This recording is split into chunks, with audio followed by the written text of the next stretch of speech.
Hello, this is Marsha McLean, your professional sister. Thank you so much for joining us today. I have my divas back with me, Heather Hurd and Keisha Bryant. I just want to celebrate these ladies because the last time that we were on together, we got over 1,000 views. So I appreciate anybody who took time to view us, to share, and to have some conversations about how to manage in COVID-19. So we're just going to jump right in. And I want to talk first about the Senate and what they're doing to help people through COVID-19 and what thoughts that we all have about it. Who wants to start? Heather, Keisha. I'll go. Um, I think that, this is such an interesting time in our society. And I was actually reading a study of the differences between quarantining in America and quarantining in Europe. And what I was reading was a lot of European countries, their government is pretty much giving more dollars to the actual citizens to keep the money flowing through the economy. Oh. Where in America, it seems as if a large amount of dollars have gone towards businesses Mm-hmm. and have not necessarily trickled down to everyday people. And they were saying that, like, it's not really the food shortages going on there like it is here in America. And people are still spending because they're getting about 80% of what they normally spend. And so I'm all for any kind of relief that's going to help small businesses and, like, truly small businesses, and also people, because Mm-hmm. it's just really sad. I think of people who are in the service industry, people who are hairdressers, and people who just cannot work, and are having to now even think, as things are starting to reopen, should I, what do I like, to really debate between health and paying their bills. What did they say was the difference with the food shortage? Why weren't they having food shortages? Did they People don't say? see the need to hoard, because what they're Okay. saying here Okay. is, like, if you give the money to like big corporations and, like, certain segments of the population, people tend to hoard resources. Mm-hmm. Where over in Europe, if you know what's flowing through, it's not that Oh, interesting. same urge. Mm-hmm. That is something to think about. I'd be interested in seeing that because I have heard and I've seen, like, on Facebook, in terms of friends that do live internationally, it is different. I think we know they do a lot of things different than us anyway in terms of healthcare, That's true. and supporting, so, but it has been like there's been a lot of talk about how in the world did America get to where we are, and it is concerning that we're in a situation where the government is having to do things like that to bail people out and to bail corporations out. And I do think that if it goes where it's supposed to go, it's a great thing. But right now, I'm not sure how much oversight is happening, because you're seeing large corporations getting the award, but then feeling guilted into giving it back, or the large number of deceased people that got those stimulus checks that now they're saying, oh, if the person's deceased, send the check back. Like, how are I know that's like unprecedented. They had to, like, quickly get the money out, but, like, it seems like maybe thinking through how we distribute the money a little bit better would have been wiser, or like you're saying, how it could flow through the system as opposed to individual people. Because even if you see, like, people talking about what they're doing with the money, some people are putting it in savings, which isn't the intention, but they're Yes. kind of like that Right. mentality of, I better save it because what if it gets worse? Other people are blowing it and putting into something, and then I've seen other people who aren't impacted at all that are donating it and asking, well, what's a good charity? Who should I send this to? So Well, that's interesting because I was still shocked that Ruth Chris got a small business loan, and mhm. I don't think they were going to give that back, but I'm glad that people brought attention to it so that they could give the money back, and so that's what trying to figure out how did they get it and not the small business owners, and a lot of small business owners were being denied money, and then they was like the money was gone, so they were trying to keep their people working, but had no finances to do that. And another thing that the government is saying, they gave us some suspensions on some things. However, all landlords are not honoring that. They're saying we need, you need to pay monthly, and there's not a lot of resources for people that are in that situation. And I'm grateful, like right now, I don't have to pay my light bill or my water. But what happens when, after 3 months? What happens when I owe like a 600 or 700 bill because I haven't paid in a few months? So that's just kind of interesting how things are kind of coming about. But I like that concept that Keisha was speaking of, and maybe we can get some of that over here, or maybe somebody will focus on that idea. I think that would be awesome. Okay, let me go on to the next question. Another thing I want to talk about, I'm just noticing a difference how women and men respond to COVID-19. And I want to get you all's thoughts on that.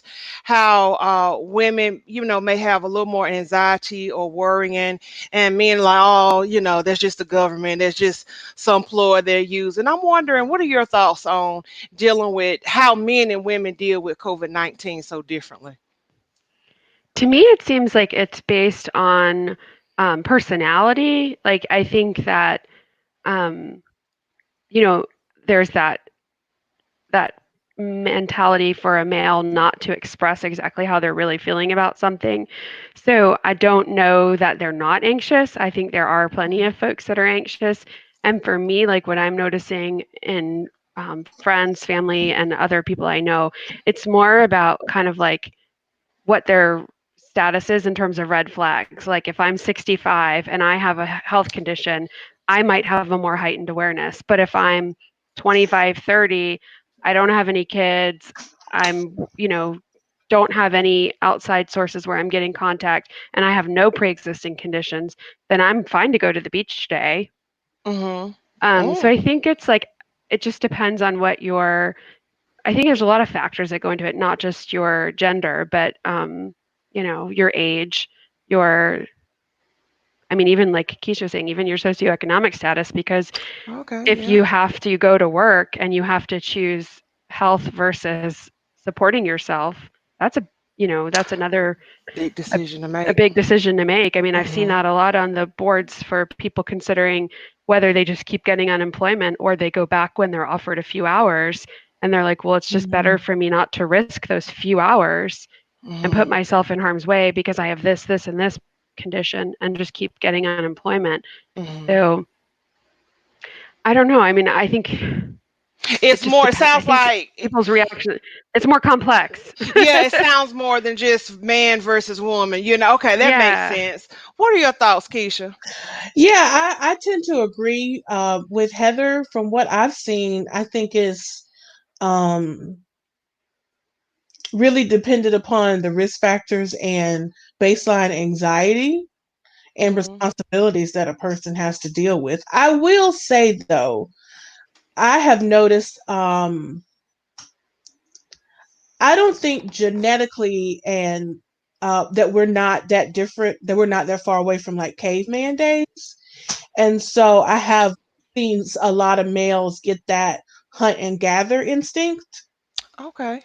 Um and like I've kind of seen that a little bit of like the gender roles in my home. Like my husband has been grocery shopping when normally I do all the grocery shopping, Oh, because okay. I love grocery shopping. But to mitigate the risk, it's just something that he's taking on and that I'm Hmm. really appreciative of. Where I may, so I think it's, I don't know if that's coming into play of like survival mode things. Um, but I think it's really more complex than gender. Okay. I know this just happened this weekend. I went to go see my aunt. I was hoping she could help me with my hair. I'm going somewhere here. My uncle was like, "Come on in the house. It's all right. Come in." And my aunt was like, "Wait a minute. I got all these conditions. She can't come in," and questioning me about where I been, and it was just amazing to see where my aunt was saying no, and my uncle was like, "Come on in, it's gonna be all right," So that's what gave me the idea, like, I'm wondering, is there a difference? But that caveman thought that is interesting. That I can't believe it. They're probably the hoarders. I know women are mostly, but they're probably the one that's hoarding up the supplies. They have Okay, all the toilet paper. they got all the toilet paper.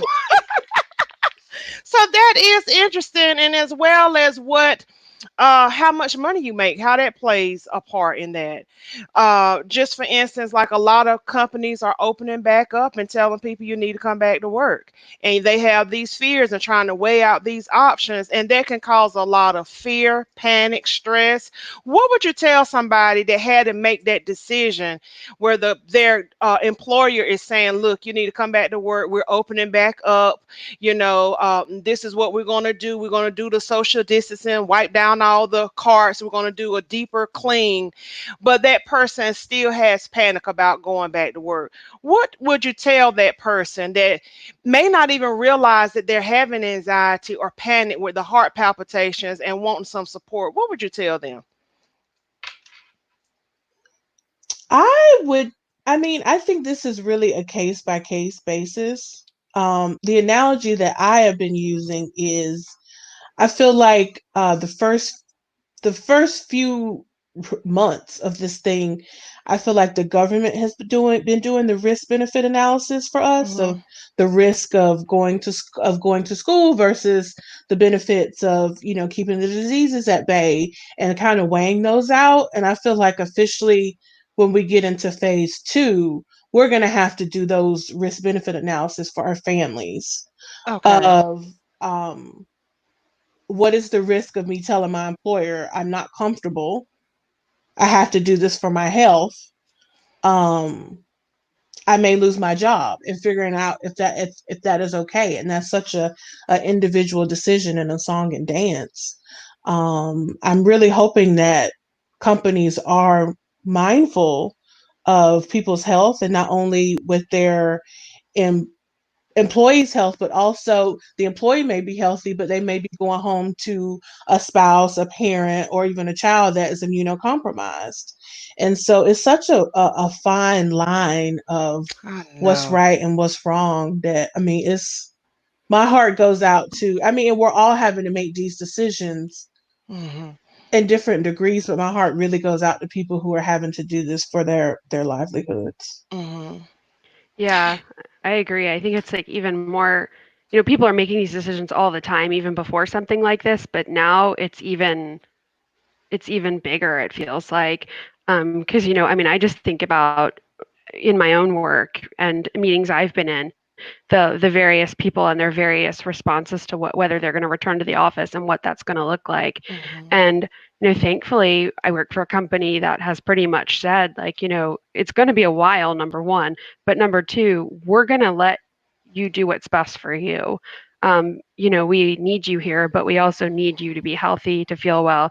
So I think, normalizing for people that it's going to be normal to feel worried about going back. Like, Yes. there's no doubt about Hmm. that. And Hmm. that's not, that's it for everybody. It's going to be abnormal.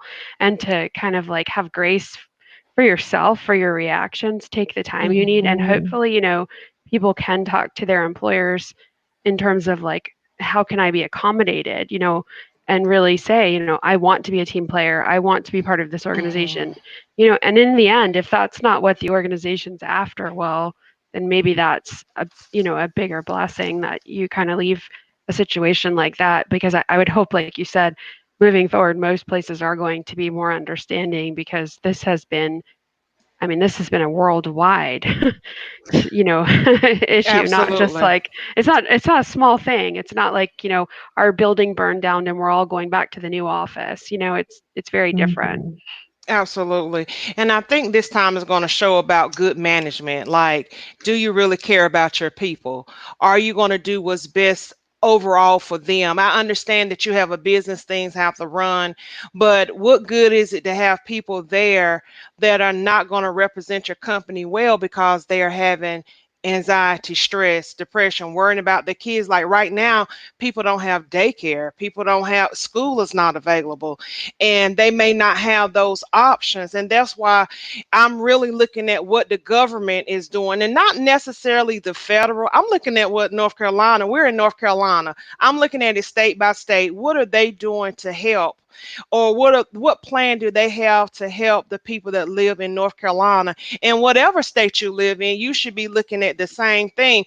The federal is great, yes. However, you need to look at your local leaders to see exactly what they're going to do and voice your concerns to them. But I'll go back to, it's going to be about leadership on this one. And if nothing else, if people have to go back, are you saying here's some things that we can do to give support, have somebody in there that people can talk to and say, I'm nervous, I'm concerned, give them some coping skills and some strategies, really put those things in place for people to come back to work. Yeah, definitely. And something else that I just thought about is a lot of people, I pray that these employers are able to confidently say to their employees, if you're sick, stay at home Yes. and still compensate them, because I think there is a fear of people like losing their job or getting written up or just losing that pay. Yeah. So I they'll pop really a Tylenol, right? yeah. And then go Absolutely. in. I really hope like these companies like Target, for example, that kind of change their policies around those things, that those policies maintain moving forward, that it's not just a Yes. band-aid for this period, but that all of these changes that larger organizations have made stay, right? Like they don't just say, oh, well, now we're over that, so we're going to reduce your pay again, and now you're not going to have sick time like we promised you. So yeah, hopefully, because I mean, those are real decisions that people make every day. Mhm. Mm-hmm. Absolutely. So I just want to stop for a moment and just say if you are enjoying this conversation, please like and share this live. Also, ladies, we have some questions I'm going to put up right here, or some statements, I should say. So one is from Ebony Renee Cooper Patterson. I believe that all folks should make the choice or decision that is in their best interest. I'm assuming she's talking about the possibility of people having to go back to work and nervous about doing that. And Linda McLean Young have shared decisions to return to work are definitely based on the social economic status of the family. That's absolutely correct. Absolutely. And I have one here. It's kind of long. Let me see if I can paste it. Um, this is from Jennifer Thomason de Mario. Heather, can you help me with that name? Yep. Jennifer Thomas and Day Matamoras. Thank you so much. No I find it problem. so frustrating when I see so many people that are in my area not really social distancing. I saw two different huge crowds gathering in a parking lot to get ready for a birthday parade. Kind of defeats the whole purpose of a social distancing birthday celebration. Jennifer, that is correct. And we're going to actually get to that in a little bit. You know what? Since you brought it up, Jennifer, we're going to go ahead and talk about it. And thank you so much for sharing. So we're gonna let Heather take this one because of an incident that happened this weekend that she wants to talk about what she noticed in reference to social distancing. Heather, take it away. Yeah, so we were having a little sidebar conversation prior to, and it's just interesting to note like everyone's interpretation of social distancing, and I think it has a lot to do with we've already talked about some of the factors, but also like geographically where you're located, right? Because Hmm. I'm here in the Triangle. We see a lot of different things on the news. We're seeing a larger number of cases than more rural areas in North Carolina. And so when I go to a Target parking lot like I did today, I see tons of masks. I only see a handful of people without them.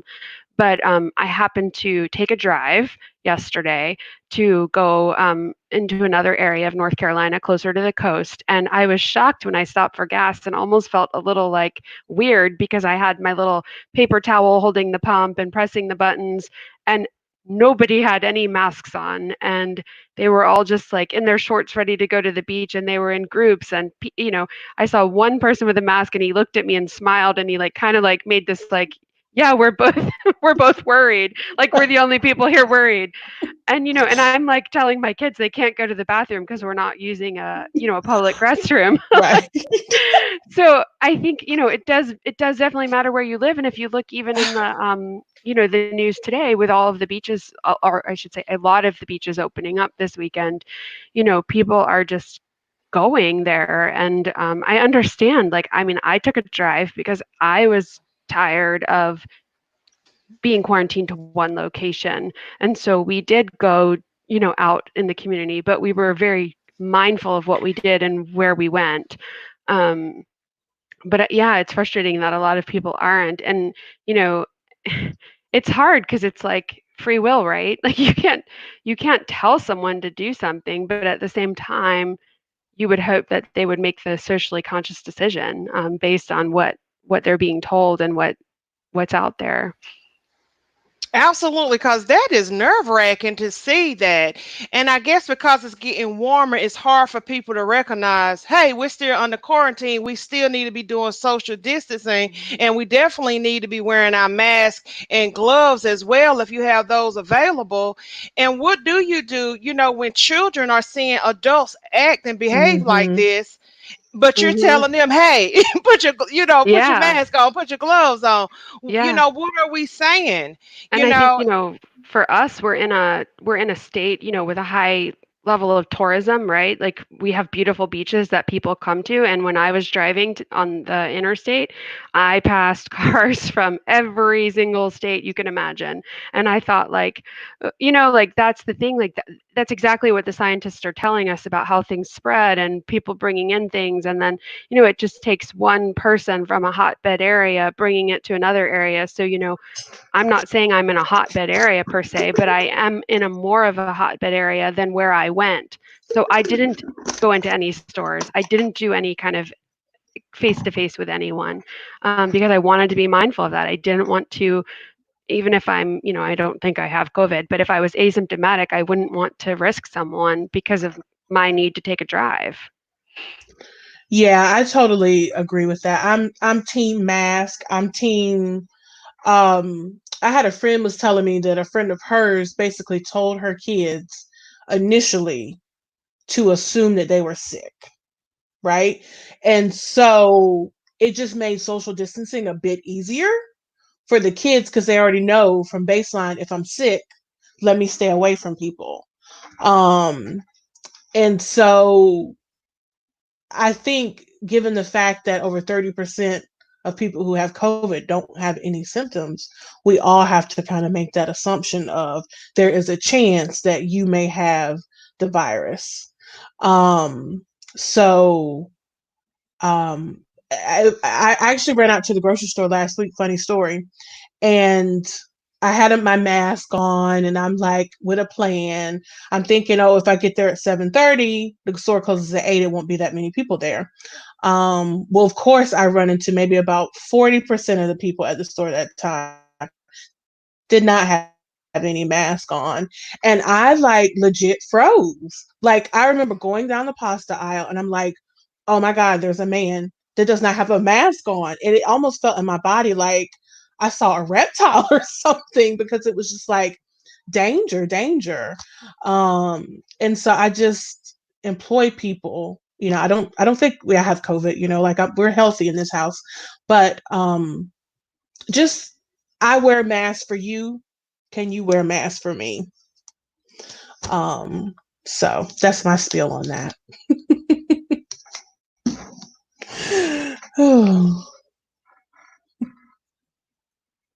so I really like you all. That was great, and I really like that. I am team mask, and I like what your friend said about acting like you're already sick so that you could take care of others. And that's how we have to do in a community. We have to take care of one another. And if one is sick, we're going to do whatever. Like, for instance, I hate to use this analogy, but if you had cancer, somebody have cancer, they have a compromised immune system. right? So Mhm. we wouldn't go around them. We have to be careful. We have to make sure that we are putting on our gloves and our masks and things like that. So that's what we kind of got to think about right now. So I'm glad that you kind of brought that up. I want to talk about something that happened last weekend in Raleigh, though, ladies. I want to talk about these men marching with these what a rocket launcher and some guns. I had no idea. I didn't know that was in Raleigh for one. And I was like, "Oh my God." And what are y'all thoughts about that? And what kind of did they even consider how that was affecting the people downtown, how they were making people nervous, and the reason behind why they were doing that? I think they were at it again yesterday, from what I saw in the news as well. But they were walking because they are told that they can't protest and have weapons. So they said, "We're not protesting, we're walking," and they called it a walk for iron, I think. I'm not certain what I'm honestly not certain what the point is, to be real. And I told Marcia earlier, I saw a meme and a friend shared it with me as well. But it's kind of like Keisha was saying, I wear a mask to protect you, you wear one to protect me. And if you look at the number of people that are marching, they're not wearing masks. They're marching or walking because they want to talk about protecting themselves with their weapons of choice. But if they're so concerned about protection, where's the mask? It's almost like it just doesn't make sense to me why they're doing that. And I don't know what the Second Amendment has to do with COVID. That is So also they something I haven't really kind of put together for myself. so they won't protest in the government opening back up. That's I don't not what they were doing. I don't You know, think so. okay, because I I was don't just, know. oh, okay, I thought they were protesting the government, but then, like I said, I just didn't understand the need for the rocket launcher because it's like intimidation. And we're already nervous and on edge, and then you see something like that, it's just really kind of scary. Yeah, I don't think they're not part of Reopen North Carolina that I'm aware of, but I think they are probably concerned about the government's ability to tell us what to do, kind of thing. Oh, okay. All right. That makes sense. Keisha, you want to add anything? Yeah, I mean, it's ridiculous. In my opinion, um, I just when I saw that picture, my heart just went out to those. I'm assuming kids or teenagers, young adults that were working at Subway. Like Yes. I could only imagine what they felt with someone coming in with that powerful of a weapon to get a Subway sandwich. Um, yeah, I mean, I think this is all of we're all kind of heightened as far as um triggered, but yeah, I just don't understand how 1 plus 1 equals 3 on that one. Yeah, I'm just looking at the newspaper article says that it was an opportunity for First and Second Amendment supporters to get together, meet people with commonalities, and get some exercise while we're all wasting away at home. That was on their Facebook page of the group that supported it. Oh, okay. So yeah, I don't know what that means, and I won't pretend to, but I don't know. I do fear though, like like you said, for the folks that had to experience that, there were family. I mean, I think there were even families the previous weekend that were interviewed that had been exposed to it and were concerned by it. And I want to say that I had seen something where they said that the subway workers, they asked the subway people, "Can I eat here?" And they said, "Yeah, you can." But what would you do? how, Right, how would you right. respond if someone asked you and they were holding a rocket launcher, "Can I eat here?" I probably wouldn't say no either. I'd Yeah, probably I be mean, scared to say no. like I know plenty of people their first job was Subway, right? So in my mind, there had to be like some 18-year-old there, right? Yes. It's like, yeah, I Like, guess yeah, I so. can't tell you no. But yeah, there's better ways to get out and get exercise, I think would be my advice. Yeah. Yeah, or even protest your First and Second Amendment. And there's a Right. part of me that can understand their concerns with governmental overreach. Mhm. Um, but I think there's a way to want to protect public health, want to protect our economy, and also protect our constitutional rights Mhm. in a non-intimidating kind of way. Definitely. Well said. Okay. Yeah. I'm sorry I missed that. Apologize. Having some technical difficulties. No worries. All right. So, was there anything else that you ladies want to talk about that I did not bring up? I would like to discuss. Have you noticed any changes or increases with like substance abuse or anything like that? Have you noticed any type of increases or anybody talking or discussing that as unhealthy ways for people to manage and having a increase to substance abuse programs? I saw in the news they did like a little 15-minute talk about what resources are available because they anticipated, an increase.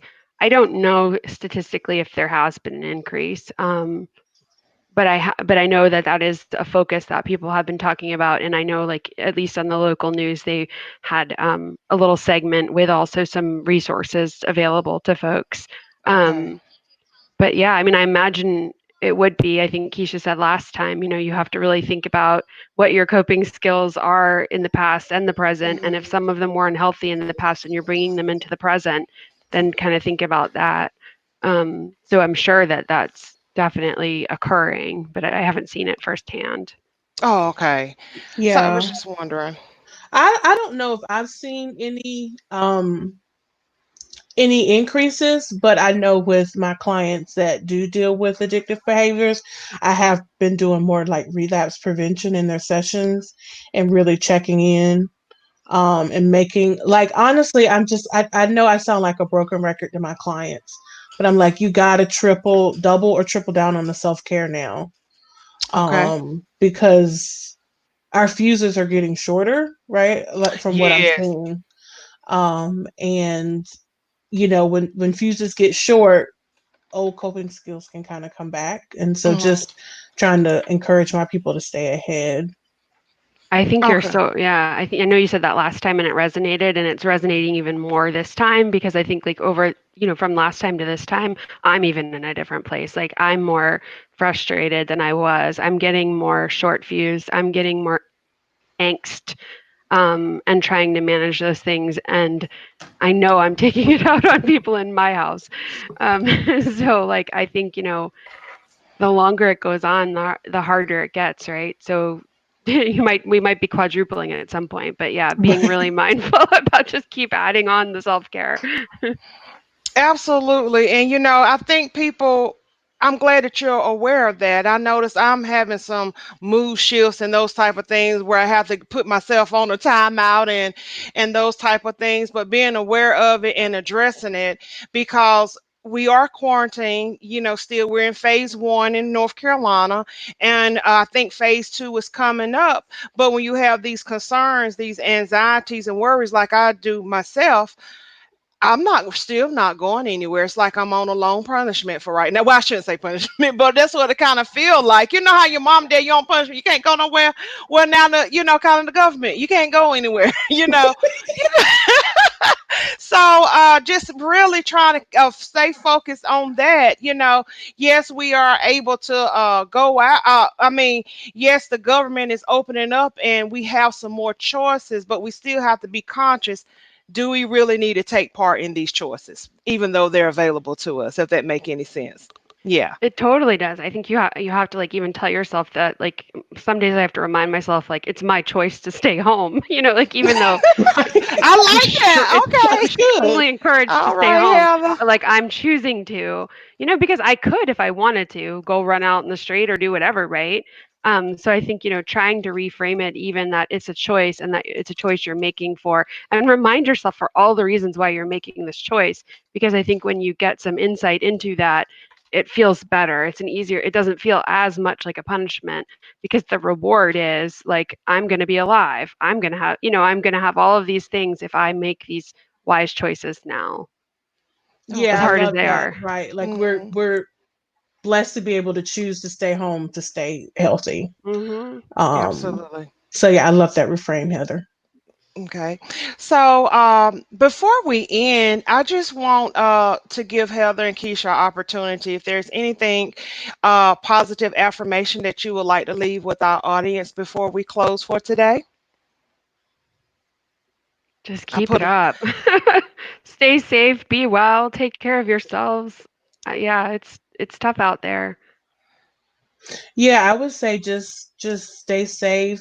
Um Set your boundaries, be okay with it, give yourself permission Mhm. to do what you need to do to stay happy, healthy, and sane. Like that's the Absolutely. goal, happy, healthy, sane. Okay.